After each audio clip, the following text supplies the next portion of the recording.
السلام علیکم ورحمۃ اللہ وبرکاتہ۔ الحمدللہ والصلاة والسلام علی رسول اللہ، اما بعد۔ محترم ناظرین و سامعین، آپ سنن ابن ماجہ ابواب التجارات سماعت فرما رہے ہیں۔ آج ابواب التجارات کا لیکچر نمبر 58 ہے، باب التغلیظ فی الربا، سے کہ سود کا گناہ بہت بڑا ہے۔ سود کسی بھی معاشرے کی تباہی کے لیے بہت بڑا سبب ہے۔ اگر آپ کسی بھی معاشرے کی معاشیات کو تباہ کرنا چاہتے ہیں، معاشرے کو تباہ کرنا چاہتے ہیں، تو اس کے اندر سود کو عام کر دیں، اور اس کے معاشی اور معاشرتی نقصانات کے بے شمار پہلو موجود ہیں۔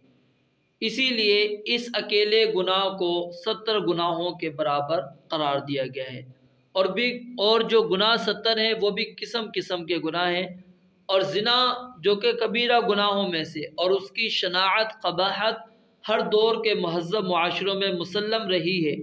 اسی طرح محرم خواتین جو ہیں، یعنی خصوصاً ماں اور بہن، اس کا احترام ہر مہذب معاشرے کے اندر تسلیم کیا جاتا ہے۔ تو ماں کے ساتھ جنسی تعلق قائم کرنا اتنا برا کام ہے جس سے زیادہ قابل نفرت گناہ کا تصور نہیں کیا جا سکتا، لیکن سود اس سے بھی زیادہ برا اور قابل نفرت جرم ہے، اور سب سے ہلکا گناہ اتنا برا اور قابل نفرت ہے، تو دوسرے باقی 69 قسم کے جو گناہ ہوئے ہیں جو سود کی وجہ سے ملنے والے ہیں، وہ کتنے برے ہوں گے اور اس کا کتنا بڑا نقصان انسان کے اوپر پڑ سکتا ہے۔ تو اس لیے سود سے کلی طور پر معاشرے کو پاک اور صاف کرنا چاہیے، اور جو قومیں سود کے اندر چلی جاتی ہیں، یاد رکھیں وہ اللہ اور اس کے رسول سے اعلان جنگ کر لیتی ہیں۔ آج ہم اپنی پاکستان کی معیشت کو روتے ہیں۔ کبھی ہم نے غور کیا کہ ہماری معیشت درست کیوں نہیں ہو رہی؟ آخر مسلسل ہم کفار کے شکنجے میں، ان کے شکنجے کے اندر پھنستے چلے جا رہے ہیں۔ وہ ہمیں سود پر سود، سود پر سود، اور اس طرح کے ہمارے ساتھ وہ شرائط طے کرواتے ہیں، اور سود پر سود والے معاملات۔ تو یاد رکھیے، جب ہم نے اللہ اور اس کے رسول سے اعلان جنگ کر رکھا ہے، پھر آپ کہیں کہ جی یہ مہنگائی کیوں نہیں ختم ہوتی، یہ مہنگائی روز بروز کیوں بڑھتی چلی جا رہی ہے، معاشرے کے اندر امن کیوں نہیں ہے، قتل و غارت کیوں نہیں ختم ہو رہی، معاشرے کے اندر دوسری بے حیائیاں، دوسرے گناہ جرائم کیوں نہیں کم ہو رہے، کیوں نہیں اللہ ہم پر اپنی رحمتیں کرتا، کیوں نہیں اللہ تعالی ہم پر بارشیں برساتا، کیوں نہیں اللہ رب العالمین کی رحمتوں کا نزول ہوتا۔ تو ہمیں اپنی عادات پر، اپنے اعمال پر بھی غور کرنا چاہیے۔ ہمارے اعمال کیا ہیں؟ ہم نے اللہ اور اس کے رسول علیہ السلام سے اعلان جنگ کر رکھا ہے، اور پھر ہم کہتے ہیں کہ ہمارے معاشرے میں امن آ جائے، ہمارے معاشرے سے مہنگائی ختم ہو جائے۔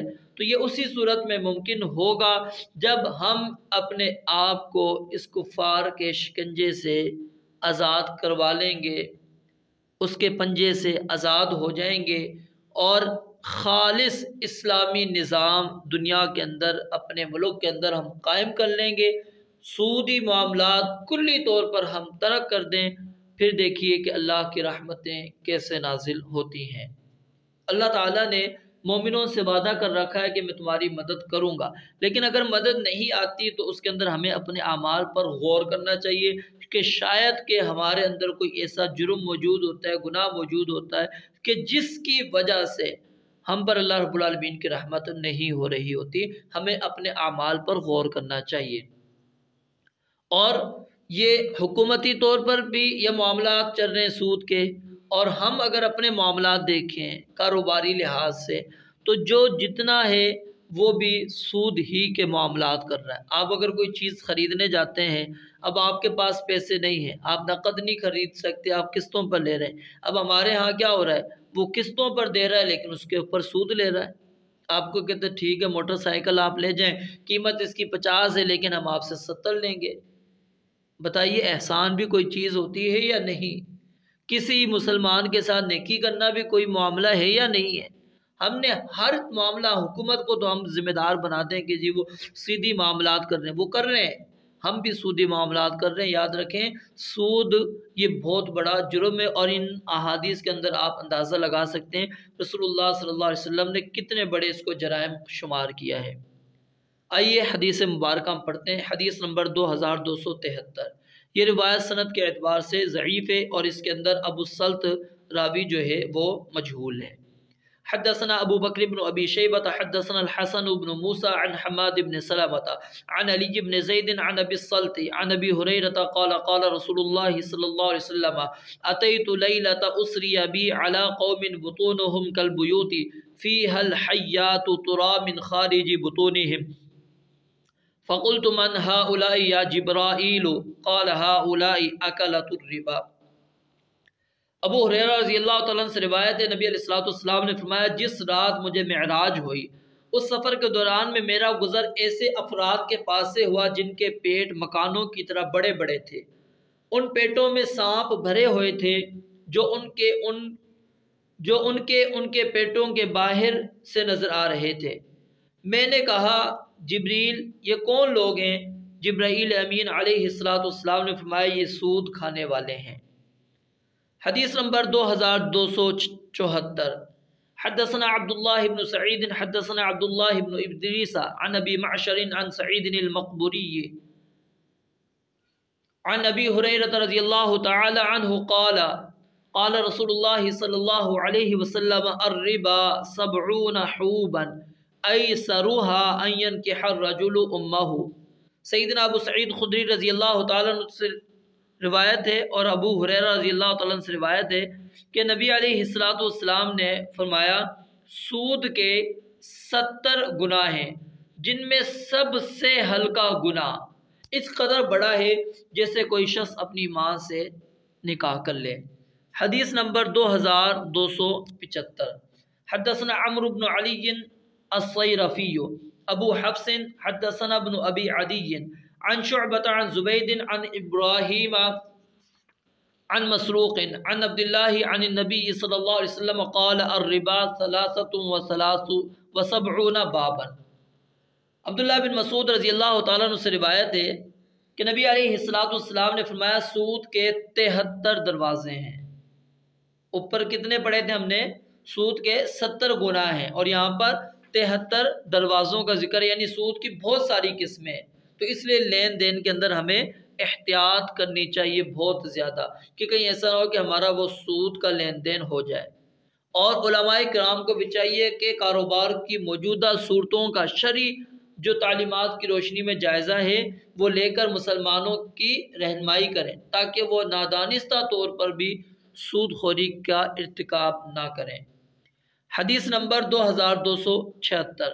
حدثنا نصر بن علي الجهزمي حدثنا خالد بن الحارث حدثنا سعيد عن قتادة عن سعيد بن المسيب عن عمر بن الخطاب قال إن آخر ما نزلت آية الربا وإن رسول الله صلى الله عليه وسلم قبض ولم يفسرها لنا فدعوا الربا والريبة.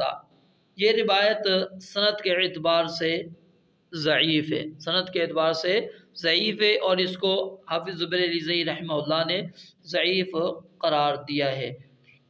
لیکن دوسری روایات کے ہم معنی یہ روایت موجود ہے، اور امام البانی رحمہ اللہ نے اس کو صحیح قرار دیا ہے. عمر بن خطاب رضی اللہ تعالیٰ عنہ سے روایت ہے، انہوں نے فرمایا سب سے آخر میں سود کی آیت نازل ہوئی اور نبی علیہ الصلوۃ والسلام اس کی تشریح کرنے سے پہلے فوت ہو گئے، اس لیے سود کو بھی چھوڑ دو اور مشکوک صورت سے بھی پرہیز کرو. یعنی حلال و حرام کے جو مسائل ہیں اس میں سود کے مسائل سب سے آخر میں نازل ہوئے، اور نبی علیہ الصلوۃ والسلام نے سود کی تشریح فرمائی اور اس کی مختلف رائے صورتوں کو واضح طور پر منع بھی فرمایا، جیسا کہ پیچھے آپ نے سن لی. اور ایسی ہی صورتیں اگر پیدا ہوتی رہیں تو علماء کرام جو ہیں پھر اس میں لوگوں کی رہنمائی کریں.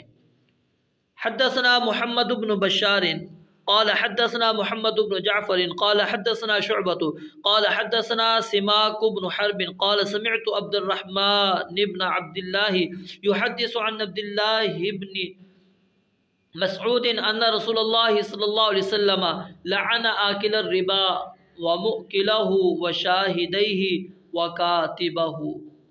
عبداللہ ابن مسعود رضی اللہ تعالیٰ عنہ سے روایت ہے، نبی علیہ السلام نے سود کھانے والے پر، سود دینے والے پر اور اس کے گواہوں پر اور اس کی تحلیل لکھنے والے پر لعنت فرمائی۔ یعنی سود کی تمام صورتیں کیا ہیں؟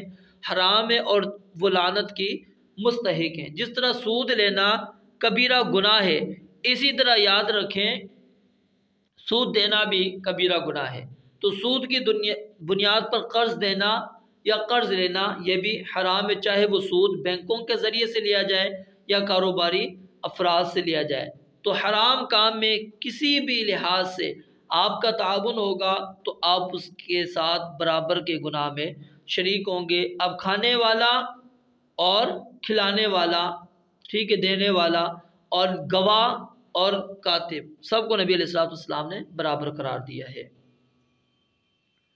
حدثنا عبداللہ بن سعید قال حدثنا اسماعیل بن علیہ حدثنا داود بن ابی ہند عن سعید بن ابی خیرۃ عن الحسن عن ابی ہریرۃ قال قال رسول اللہ صلی اللہ علیہ وسلم لا یأتین علی الناس زمان لا یبقى منهم احد الا آکل الربا فمن لم یأکل اصابہ من غبارہ۔ یہ روایت سند کے اعتبار سے ضعیف ہے، اس کے اندر حسن نے ابو ہریرہ رضی اللہ تعالیٰ عنہ سے اس کا سماع ثابت نہیں ہے۔ ابو ہریرہ رضی اللہ تعالیٰ عنہ سے روایت ہے، نبی علیہ السلام نے فرمایا لوگوں پر ضرور ایسا زمانہ آئے گا جس میں کوئی شخص سود کھائے بغیر نہیں رہے گا۔ جو شخص سود نہیں کھائے گا اسے بھی اس کا گرد و غبار تو پہنچ ہی جائے گا۔ اگر ہم اس کو دیکھیں اپنے معاشرے کے اندر تو آج یہی صورتحال ہے کہ بچنا سود سے بہت ہی زیادہ مشکل سے مشکل ترین ہوتا چلا جا رہا ہے۔ تو اس لیے کوشش کریں اپنے آپ کو اس سے بچا کر رکھیں۔ حدثنا العباس بن جعفر حدثنا عمرو بن عون حدثنا يحيى بن ابي زائدة عن اسرائيل عن ركين بن ربيع بن عميلة عن أبيه عن ابن مسعود عن النبي صلى الله عليه وسلم ما أحد أكثر من الربا إلا كان عاقبة أمره إلى قلة۔ سیدنا عبداللہ ابن مسعود رضی اللہ تعالیٰ عنہ سے روایت ہے، نبی علیہ السلام نے فرمایا جو شخص سود کے ذریعے سے مال میں اضافہ کرے گا اس کا انجام کار کیا ہوگا؟ مال کی قلت ہی ہوگی، یعنی حرام روزی کے اندر برکت نہیں ہوتی۔ اور اس کی تائید قرآن مجید سے بھی موجود ہے، یمحق اللہ الربا ویربی الصدقات، کہ اللہ تعالیٰ ربا سود کو مٹا دیتا ہے اور صدقات کو رب العالمین کیا ہیں؟ بڑھاتے ہیں۔ اللہ رب العالمین سے دعا ہے رب العالمین سمجھنے اور عمل کرنے کی توفیق عطا فرمائے۔ وآخر دعوانا ان الحمد للہ رب العالمین۔